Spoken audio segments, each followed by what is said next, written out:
Hello everyone, मैं हूं आशीष। आज के इस वीडियो में हम बात करने जा रहे हैं इलेक्ट्रिसिटी चैप्टर के बारे में, जो कि बहुत ही इंपॉर्टेंट चैप्टर है हमारे क्लास 10th के लिए। Not for class 10th, even class 12th also, but इस वीडियो में हम सिर्फ क्लास 10th के सिलेबस को कवर करने जा रहे हैं। ओके, सो इलेक्ट्रिसिटी चैप्टर की सबसे पहली टॉपिक है चार्ज। बहुत important topic.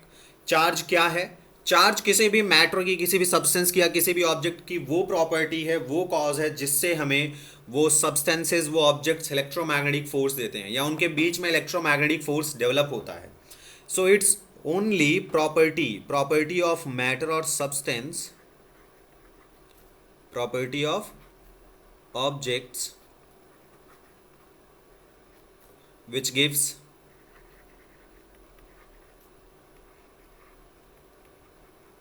which gives electromagnetic force, which gives electromagnetic force between various objects. Okay, so its property. What is notation of charge? Charge को हम डिनोट करते हैं Q से। इसकी SI यूनिट होती कूलम। SI यूनिट क्या होती है इसकी? कूलम होती है। इसको हम C से डिनोट करते हैं। कितने टाइप के चार्जेस होते हैं? दो टाइप के चार्जेस होते हैं। कौन कौन से? प्लस और माइनस। तो एक चार्ज हो गया आपका पॉजिटिव, दूसरा चार्ज हो गया आपका नेगेटिव। पॉजिटिव चार्ज को बेसिकली हम प्रोटॉन कहते हैं और नेगेटिव चार्ज को हम इलेक्ट्रॉन कहते हैं। ओके, और इन दोनों चार्जेस पर, प्रोटॉन और इलेक्ट्रॉन पर, अमाउंट ऑफ चार्ज सेम होता है, इक्वल होता है, जो कि कितना होता है? 1.6 इंटू 10⁻⁻19 कूलम। इन दोनों चार्जेस पर या इन दोनों इलेक्ट्रॉन एंड प्रोटॉन्स पर अमाउंट ऑफ चार्ज सेम होता है, जो कि कितना है? 1.6 इंटू 10⁻⁻19 कूलम। एक दूसरे टाइप के चार्ज की बात करते हैं जो कि आपके सैंपल पेपर में दिया हुआ है, अल्फा पार्टिकल। अल्फा पार्टिकल करके क्वेश्चन दिया हुआ है, तो उसके बारे में जान लेते हैं। अल्फा पार्टिकल एक पॉजिटिवली चार्ज्ड पार्टिकल है। कैसा पार्टिकल है? पॉजिटिवली चार्ज पार्टिकल है। इस पर चार्ज कितना होता है? इस पर चार्ज होता है 2 टाइम्स ऑफ प्रोटॉन और 2 टाइम्स ऑफ इलेक्ट्रॉन। ऐसे भी लिख सकते हैं, 2e। ओके, तो टोटल चार्ज इस पर होता है 3.2 इंटू 10⁻⁻19 कूलम। ओके, नेक्स्ट अब बात करते हैं प्रॉपर्टीज ऑफ चार्ज की। एक दो प्रॉपर्टी देखते हैं जो कि आगे काम आएंगी, जिस पर बेस्ड एनसीईआरटी का एक क्वेश्चन भी है। सबसे पहली प्रॉपर्टी इसकी कौन सी है? Additive property. दूसरी प्रॉपर्टी क्या है इसकी? Conservative property, conservative. और तीसरी प्रॉपर्टी है इसकी quantization. Third property is quantization. Additive property का मतलब है कि चार्जेस को हम ऐड या सब्ट्रैक्ट कर सकते हैं। कंजर्वेटिव प्रॉपर्टी का मतलब यह है कि चार्जेस आपके कंजर्व्ड हैं, हम क्रिएट या डिस्ट्रॉय नहीं कर सकते हैं। ओके, क्वांटाइजेशन का मतलब होता है कि चार्जेस जब भी होंगे कहीं पर तो वो फुल नंबर के फॉर्म में होंगे। चार्जेस कभी भी डेसिमल या फ्रैक्शन के फॉर्म में एग्जिस्ट नहीं कर सकते हैं। इसका एक छोटा सा फॉर्मूला है, Q is equal to plus minus n e, where n is equal to 1 2 3 4 up to n तक। ऐसे फुल नंबर्स होंगे। It do not exist in fraction, it do not exist in decimal. Okay, यही quantization है। अब इसी quantization पर based एक छोटा सा एग्जाम्पल है या क्वेश्चन है या आप कुछ भी कह लो, जो कि ये है कि हमारे पास 1 कूलम चार्ज है। कितना चार्ज है? 1 कूलम है। इस 1 कूलम में आप नंबर ऑफ इलेक्ट्रॉन फाइंड करिए। Number of electron. इस 1 कूलम चार्ज में नंबर ऑफ इलेक्ट्रॉन हमें फाइंड करना है। हम जानते हैं पहले से ही Q is equal to plus minus n e होता है। We have to find number of electron, so n is equal to क्या हो जाएगा? Q upon E, where Q is given. जो ये 1 कूलम दिया हुआ ये चार्ज है और इलेक्ट्रॉन पर चार्ज हमें मालूम है पहले से ही 1.6 इंटू 10⁻⁻19 होता है, ठीक है। तो जब हम 1.1 कूलम को 1.6 इंटू 10⁻⁻19 कूलम से डिवाइड करेंगे तो ये हमें रिजल्ट देगा कुछ 6.25 इंटू 10⁻18। ये है नंबर ऑफ चार्ज। अभी आपने क्वांटाइजेशन में सुना कि चार्जेस डेसिमल में या फ्रैक्शन में एग्जिस्ट नहीं करते हैं, वो हमेशा फुल नंबर्स के फॉर्म में होते हैं। लेकिन यहाँ मैं पॉइंट और डेसिमल में लिख रहा हूँ, लेकिन ये डेसिमल में एक्चुअल में नहीं है। जब ये जो 10⁻18 है इसके पीछे आप लगाएंगे तो ये फुल नंबर के फॉर्म में आ जाएगा। तो एक्चुअल में ये कितना है 625 into 10⁻16 number of electrons. Okay, next topic की तरफ बढ़ते हैं। नेक्स्ट टॉपिक है हमारी इलेक्ट्रिक करंट। इलेक्ट्रिक करंट जिसके बारे में पूरा चैप्टर है। Okay, generally current is rate of flow of charge. Current क्या है? Rate of flow of charge. ये हमारा current.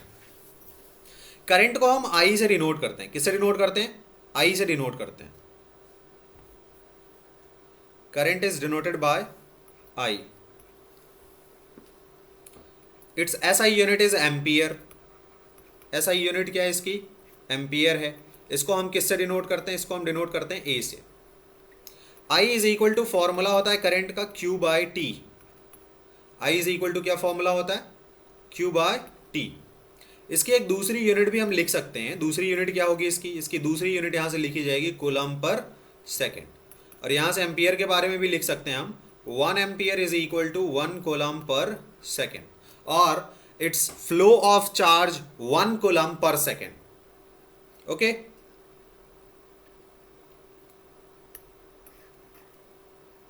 Next direction of current की बात करते हैं। जब ये पॉजिटिव और नेगेटिव टाइप के किसी सोर्स से, सेल से या बैटरी से लगाया जाता है, in that case conventional current, कौन सी करंट? कन्वेंशनल करंट ऑलवेज फ्लो होती है positive to negative, while electronic current flows from negative to positive. Electronic current flows from negative to positive. Electronic current means electrons. Electrons always flows just in opposite direction of conventional current. Okay, clear है? Next आगे बढ़ते हैं हम next topic की तरफ, which is potential and potential difference.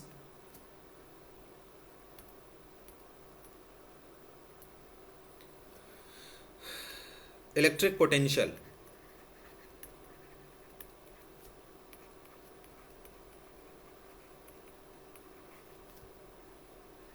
बहुत अच्छी topic है इलेक्ट्रिक पोटेंशियल भी हमारी। इलेक्ट्रिक पोटेंशियल किसको कहते हैं? Electric potential is actually work done. ये क्या है? वर्क डन है। अब ये वर्क डन कहां से कहां तक और कैसे हो रहा है वो आप समझिए पहले। सपोज करिए ये कोई इलेक्ट्रिक फील्ड है, किसी चार्ज के आसपास का या किसी सोर्स के आसपास का इलेक्ट्रिक फील्ड है जो चार्ज्ड है, ठीक है। ये उसकी इलेक्ट्रिक फील्ड है। जब इस फील्ड में कोई चार्ज, कोई टेस्ट चार्ज, कोई यूनिट चार्ज, कोई क्यू इनफाइनाइट से आता है। कहाँ से आता है? इनफाइनाइट से। तो ये इनफाइनाइट पर पड़ा हुआ है, इसको ले आने के लिए भी कोई चाहिए। तो सपोज करिए वो ले आने वाले हम लोग हैं। इसको हम उठा लाएं यहाँ इलेक्ट्रिक फील्ड के इस पॉइंट पर, ठीक है। तो इस चार्ज को यहाँ इनफाइनाइट से इलेक्ट्रिक फील्ड में, और इस इलेक्ट्रिक फील्ड के अगेंस्ट, इलेक्ट्रिक फील्ड इस डायरेक्शन में, हम उसके अगेंस्ट लेकर के आ रहे हैं। जिस डायरेक्शन में इलेक्ट्रिक फील्ड है उसी डायरेक्शन में इस पर फोर्स होगा इलेक्ट्रिक फील्ड का, और उसके अगेंस्ट में हम फोर्स अप्लाई करके लेके आएंगे तो उसमें होगा क्या? Work done. तो चार्जेस को या किसी चार्ज को, यूनिट टेस्ट पॉजिटिव चार्ज को जब हम इनफाइनाइट से ले करके आते हैं तो उसमें जो टोटल वर्क डन होता है उसी वर्क डन को हम कहते हैं electric potential. Okay, so electric potential is denoted by V। V is equal to होगा W अपॉन Q, और ये कहां से हुआ? इनफाइनाइट से हुआ, तो इसको याद रखिएगा। Okay, so it's work done in carrying a unit test positive charge from infinite to a point in electric field against electric field. Okay, what is SI unit of electric potential? उसको भी देखते हैं फटाफट। SI unit होती है इसकी volt, और इसकी दूसरी यूनिट भी लिख सकते हैं क्या, V is equal to W upon Q होता है, तो यहां से लिखा क्या जा सकता है, joule per coulomb.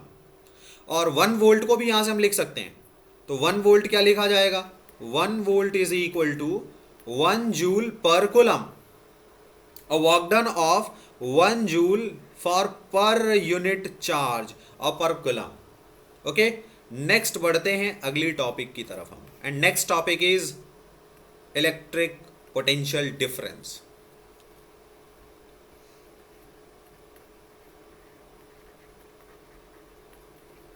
Electric potential difference.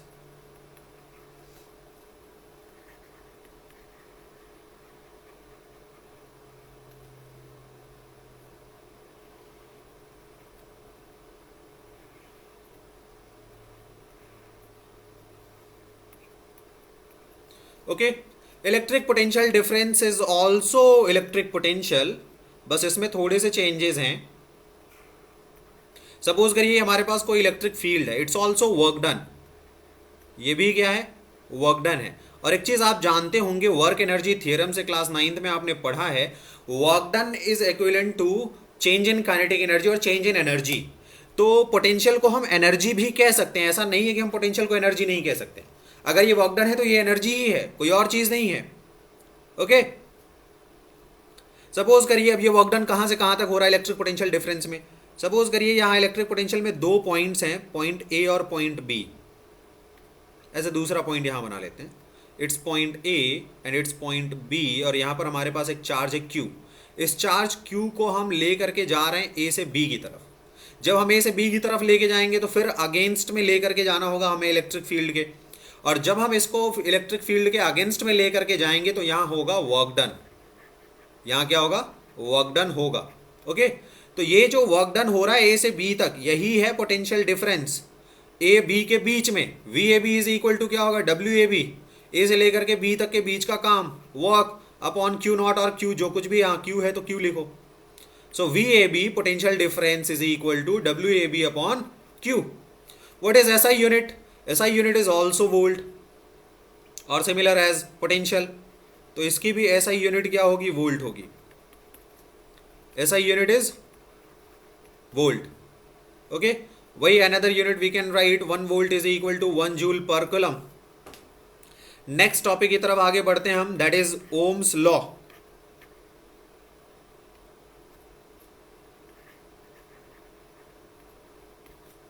Ohm's law,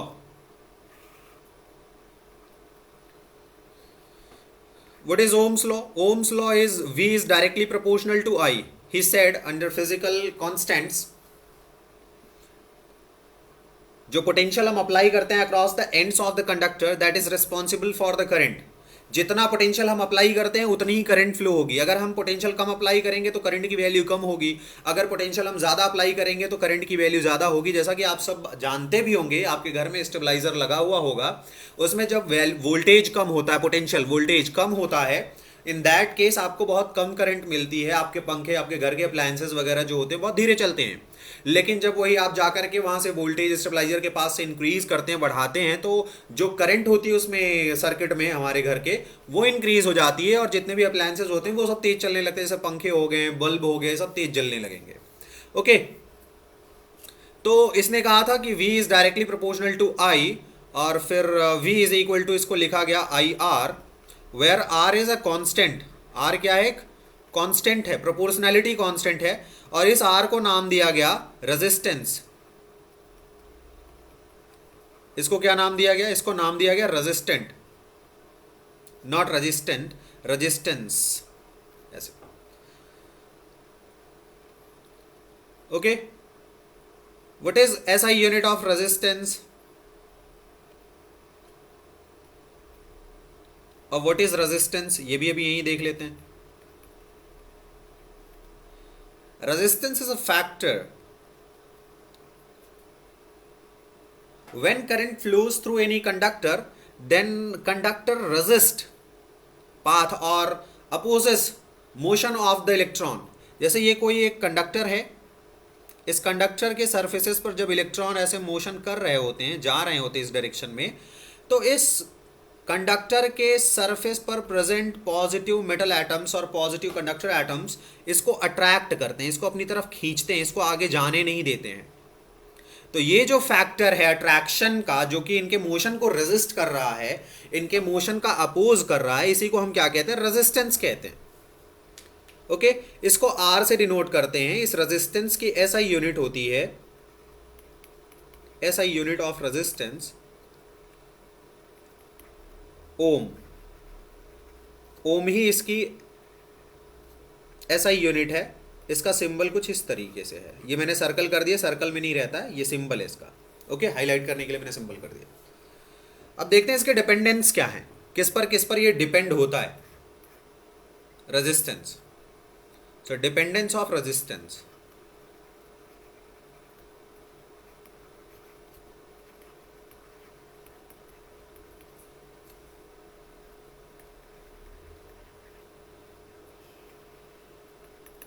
ये डिपेंड होता है कंडक्टर के लेंथ पर, दूसरा ये डिपेंड होता है कंडक्टर के क्रॉस सेक्शनल एरिया पर। कंडक्टर की लेंथ जितनी ज़्यादा होगी रेजिस्टेंस उसका उतना ही ज़्यादा होगा, कंडक्टर की क्रॉस सेक्शनल एरिया जितनी कम होगी रेजिस्टेंस उतना ही ज़्यादा होगा। So R is directly proportional to L and R is inversely proportional to A, और जब इन दोनों को हम कंबाइन करेंगे तो हमें एक इक्वेशन मिलेगा which is R is directly proportional to L by A. Okay, और जब हम इसको इक्वेट करेंगे तो ये इक्वेशन हमें कुछ इस तरीके से मिलेगा, R is equal to rho L बाय A, where rho is a proportionality constant, it's also a constant, but it has also name. Rho is resistivity, इसको क्या कहते हैं हम? resistivity कहते हैं, यही इसका नाम है। इसको हम रो बोलते हैं, RHO, अगर आप प्रोनाउंसिएशन से नहीं समझ पा रहे हैं तो। Okay, rho is equal to, we can write R into A by L। What is SI unit of rho? SI unit of rho is ohm meter। इसकी SI यूनिट क्या होगी? ओम मीटर होगी। नेक्स्ट टॉपिक की तरफ हम आगे बढ़ते हैं। नेक्स्ट टॉपिक है हमारा combination of resistors. Combination of resistors,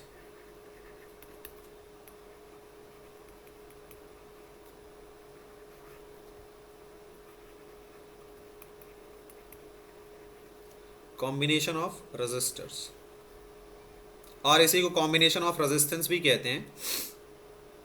okay, दो टाइप के कॉम्बिनेशन है हमारे पास रेजिस्टर्स के, एक कॉम्बिनेशन है सीरीज और दूसरा कॉम्बिनेशन है पैरेलल। सीरीज कॉम्बिनेशन और दूसरा कॉम्बिनेशन हमारा पैरेलल कॉम्बिनेशन।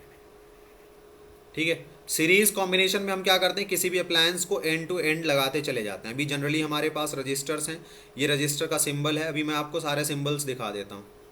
ये दूसरा रजिस्टर है, ये तीसरा रजिस्टर है। ठीक है, जब हम ऐसे एंड टू एंड रजिस्टर्स को कनेक्ट करते हैं तो ये कॉम्बिनेशन कौन सा कॉम्बिनेशन होता है? Series combination.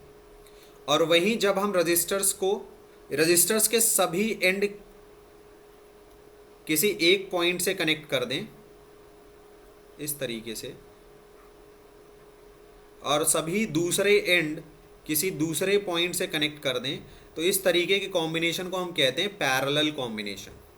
ठीक है, जैसे ये सबके पहले या सबके एक पॉइंट कहाँ, किसी एक पॉइंट से कनेक्टेड हैं, सबके दूसरे पॉइंट किसी दूसरे पॉइंट से कनेक्टेड हैं। मतलब एक को जहाँ से एनर्जी मिल रही है वहीं से दूसरे को भी एनर्जी मिल रही है, वहीं से तीसरे को भी एनर्जी मिल रही है। तो इस तरीके का कॉम्बिनेशन आपका पैरेलल कॉम्बिनेशन हो गया, इस तरीके का कॉम्बिनेशन आपका सीरीज कॉम्बिनेशन हो गया। आगे बढ़ते हैं, in series and parallel combination में देखते हैं कि आगे क्या क्या मिलता है हमें। सबसे पहले बात करेंगे किसकी, हम सीरीज कॉम्बिनेशन की। सीरीज कॉम्बिनेशन, सीरीज कॉम्बिनेशन के लिए फटाफट से 2-3 रजिस्टर्स लेते हैं भाई हम इस तरीके से, और 2-3 रजिस्टर्स इस तरीके से हमने सीरीज में लगा दिए। ये हमारे पास एक बैटरी है और ये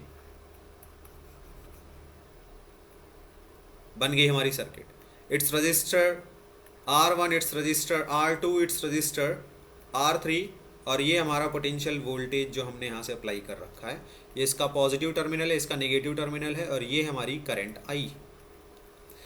सीरीज और पैरेलल कॉम्बिनेशन को पहचानने का एक दूसरा तरीका भी है हमारे पास कि अगर सभी रजिस्टर से होकर के एक ही करंट पास होती है, या जितने भी रजिस्टर से होकर के एक ही करंट पास होती है, जैसे ये आई सभी रजिस्टर से होकर के पास होगी और यहां तक आई ही रहेगी, तो इसके रास्ते में आने वाले सभी रजिस्टर्स, सभी अप्लायंसेस सीरीज कॉम्बिनेशन में होंगे। ओके, सीरीज कॉम्बिनेशन में पोटेंशियल डिफरेंट डिफरेंट होते हैं। यहां पोटेंशियल V1 होगा, यहां पोटेंशियल V2 होगा, यहां पोटेंशियल V3 होगा, क्योंकि यहां पोटेंशियल ड्रॉप देखने को मिलता है। ओके, तो ये जो पोटेंशियल ड्रॉप्स होंगे V1, V2, V3, ये किसके इक्वल होंगे? ये होंगे V के इक्वल। किसके इक्वल होंगे? V के इक्वल होंगे। So we can write V is equal to V1 plus V2 plus V3। Okay, V is equal to IR होता है, जनरल फॉर्मूला हम जानते हैं। V1 इज इक्वल टू होगा IR1 और V2 इज इक्वल टू होगा IR2 और V3 is equal to होगा IR3। इनमें से I कॉमन लेकर के कैंसिल कर देंगे तो R is equal to resistance हमें मिलेगा R1 plus R2 plus R3। अगर ऐसे सीरीज में हम n नंबर ऑफ रजिस्टर्स लगा दें तो ये कॉम्बिनेशन ऐसे कहाँ तक चला जाएगा? Rn तक चला जाएगा, और ये जो रेजिस्टेंस हमें मिलेगा इन सब का समेशन, ये होगा इक्विवेलेंट। इक्विवेलेंट कहने का मतलब इन सब का समेशन करने पर या इन सब के सीरीज कॉम्बिनेशन की जो वैल्यू होगी वो ये अकेले है, ये इक्विवेलेंट। ये हम फाइंड। नेक्स्ट पैरेलल कॉम्बिनेशन, ये एक फॉर्मूला है, इस फॉर्मूले को याद रखिएगा, इस पर बहुत सारे क्वेश्चन मिलेंगे आपको। नेक्स्ट हम आगे बढ़ते हैं पैरेलल कॉम्बिनेशन की तरफ। दूसरा है हमारा क्या? Parallel combination.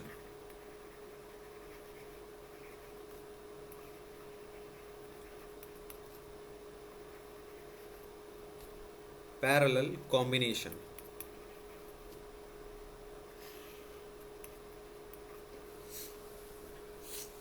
पैरेलल कॉम्बिनेशन के लिए सबसे पहले हम 2-3 रजिस्टर्स को लगाते हैं पैरेलल कॉम्बिनेशन में। 1 हो गया, 2 हो गया और ये 3 हो गया। ये 3 रजिस्टर्स हैं जिनको हमने पैरेलल कॉम्बिनेशन में लगा दिया। इनको कनेक्ट करते हैं एक सोर्स से जिसका पोटेंशियल V है, ठीक है। ये यहाँ V पोटेंशियल देंगे, इसमें करंट यहाँ I होगी। पैरेलल कॉम्बिनेशन की केस में पोटेंशियल सभी आर्म्स में बराबर होती है, इसमें भी V होगी, इसमें भी V होगी और इसमें भी V होगी। ये रजिस्टर है R1, ये है R2 और ये है R3। ये लोड्स अलग अलग अपने हिसाब से अलग अलग करंट ड्रॉ करेंगे फ्रॉम द सोर्स। यहाँ करंट होगी I1, यहाँ करंट होगी I2 और यहाँ करंट होगी I3, और ये तीनों मिल करके बाद में कितना हो जाएंगे? I is equal to I1 plus I2 plus I3। Okay, इसमें भी हम इक्विवेलेंट फाइंड करते हैं। जैसे हमने पहले ही लिख दिया I is equal to I1 plus I2 plus I3, total current यही होगी। इसमें हम इसकी वैल्यूज लिख सकते हैं। As we know that V is equal to IR, so we can write I is equal to V upon R, and at place of I1 V upon R1, at place of I2 V upon R2, and similarly at place of I3 V upon R3. So putting these values in this equation, and we will get, we are getting not I, V upon R और R equivalent, क्योंकि ये जो आएगा वो equivalent होगा। equivalent is equal to at place of I1 V upon R1 plus V upon R2 plus V upon R3। V common cancel हो जाएगा, common लेकर के कैंसल करेंगे। ओके, तो हमें मिलेगा क्या? 1 upon R equivalent is equal to 1 upon R1 plus 1 upon R2 plus 1 upon R3। ये होगा equivalent resistance in case of parallel combination. It's also formula. अगर आपके पास ऐसे पैरेलल कॉम्बिनेशन में रजिस्टर्स वगैरह दिए हुए होंगे, उनका इक्विवेलेंट रेजिस्टेंस कंसीडर कैलकुलेट करना होगा, तो इसी फॉर्मूले को अप्लाई करके आप करेंगे। अभी ऐसे बहुत सारी सर्किट्स आपको मिलेंगी भी। ओके, नेक्स्ट टॉपिक की तरफ हम बढ़ते हैं, that is heating effect of current.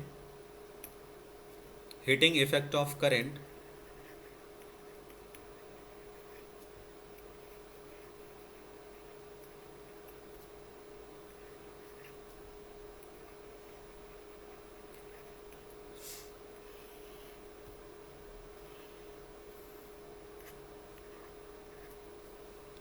क्या है हीटिंग इफेक्ट ऑफ करंट? जब किसी कंडक्टर से light pass, sorry not light, जब किसी कंडक्टर से करंट पास होती है तो वो कंडक्टर धीरे धीरे धीरे धीरे हीटअप होने लगता है, गर्म होने लगता है। जब किसी अप्लायंस से करंट पास होती है, for example suppose it's fan, जब इससे लाइट पास होती है तो ये भी धीरे धीरे गर्म हो जाता है। जब किसी दूसरे अप्लायंस से, फॉर एग्जांपल लाइक स्टेबलाइज़र, ये आपके घर का स्टेबलाइज़र है, ठीक है, तो जब इससे light, sorry not light, current जब इससे पास होती है तो ये भी हीटअप हो जाता है। सो ये जो इफेक्ट है करंट के पास होने पर अप्लायंसेस के गर्म हो जाने का, कंडक्टर्स के गर्म हो जाने का, यही है क्या हीटिंग इफेक्ट ऑफ करंट, कि जब करंट कहीं से पास होती है, किसी अप्लायंस से पास होती है, तो वो उसको गर्म करते हुए जाती है, हीट करते हुए जाती है, उसको हीट देते हुए जाती है। और ये होता है रेजिस्टेंस की वजह से, क्योंकि सभी कंडक्टर्स अप्लायंसेस के अंदर रेजिस्टेंस होता है। रेजिस्टेंस की वजह से एनर्जी कन्वर्ट हो जाती है इलेक्ट्रिक एनर्जी से हीट एनर्जी में। ओके, इसका एक जनरल सा फॉर्मूला है, H is equal to I²RT। दूसरा फॉर्मूला भी है in term of voltage, volt, H is equal to V²/RT। Okay, तो ये दो फॉर्मूले हमारे पास हीट के, और इसको हम फाइंड करते हैं P is equal to V, sorry, इसको हम फाइंड करते हैं energy E is equal to P into T से, ठीक है, जिससे हमें E इज इक्वल टू मिलता है VIT, and at place of I whenever we will put V/R, that will be a V²/R into T। Okay, next topic की तरफ हम बढ़ते हैं, दैट इज इलेक्ट्रिक पावर, और ये इलेक्ट्रिक पावर है हमारा last topic.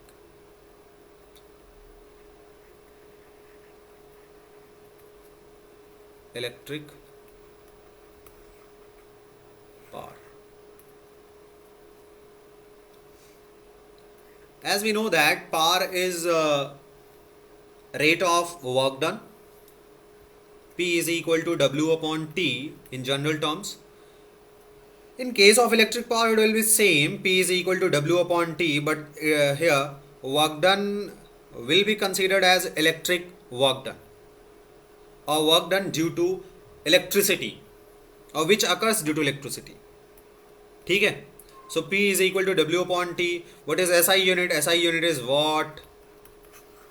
SI unit is watt. And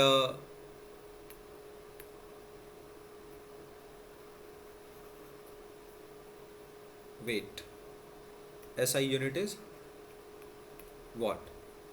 What is SI unit of heat energy? That is joule. What is commercial unit? Commercial unit is unit. 1 unit is equal to, आप जानते हैं वो 3.6 into 10⁶, ETC। 1 kilo watt को, 1 kilo watt hour को हम क्या कहते हैं? 1 यूनिट कहते हैं, ये सब याद रखिएगा। What is SI unit of electric power is what, और पावर को हम दूसरे टर्म्स में भी लिख सकते हैं, power P is equal to VI। इसका दूसरा फार्मूला क्या लिखा जा सकता है? इसका दूसरा फार्मूला लिखा जा सकता है P is equal to VI। एक और फार्मूला इसका हम लिख सकते हैं, that is P is equal to V²/R। एक इसका तीसरा फार्मूला भी हम लिख सकते हैं, which is P is equal to I²/R।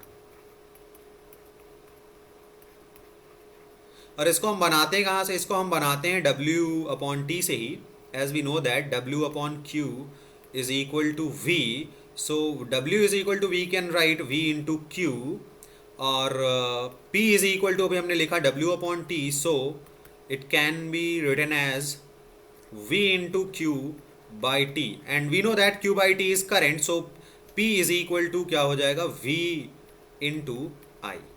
And now we can replace or substitute values of V and I, and we will get these three formulae.